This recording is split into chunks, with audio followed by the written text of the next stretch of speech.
بعد از انتقال رونالدو به النصر، هواداران الهلال کمپینی رو برگزار کردن و توی این کمپین از مدیران تیمشون خواستن هر طور که شده مسی رو به الهلال بیارن.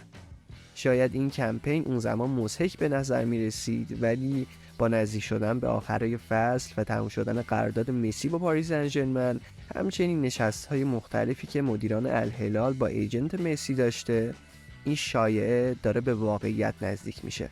توی این ویدیو قراره به بررسی جوانب مختلف این انتقال بپردازیم. روزنامه مارکا مدعی شد که سران دولت عربستان خوشبین هستند که لیونل مسی راهی الهلال میشه. در شرایطی که هنوز وضعیت لیونل مسی برای فصل بعد نامشخصه، روزنامه مارکا مدعی شده که مدیران ورزشی و سیاسی عربستان به جذب فوق ستاره آرژانتینی امیدوارند و گذر زمان هم روز به روز این امیدها رو به حضور کاپیتان آرژانتین در خاورمیانه افزایش داده. در گزارش مارکا اومده تقویم رو به جلو پیش میره و خوشبینی هم افزایش پیدا میکنه.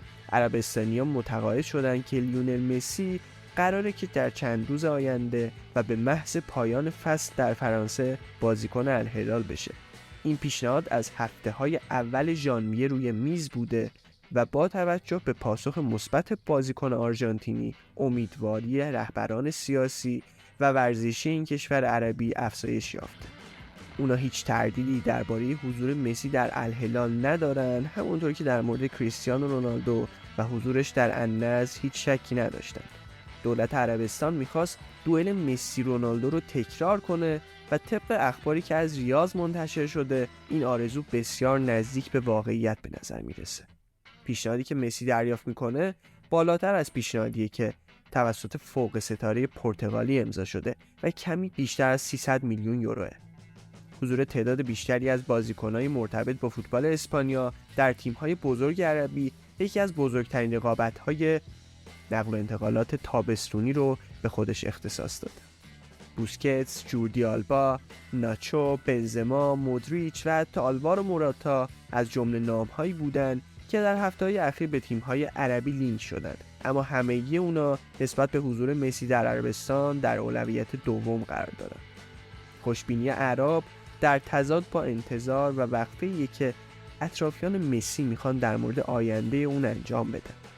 چیزی شبیه به اون چه که با کریستیانو رونالدو و تا چند روز قبل از آخرین سفر اون به ریاض رخ داد. علاوه بر این، بارسلونا همچنان به عملیات بررسی و آنالیز صورت‌های مالی و اقتصادی برای دریافت تاییدیه لالیگا ادامه میده. زمان در حرکت و این به نفع بارسا نیست.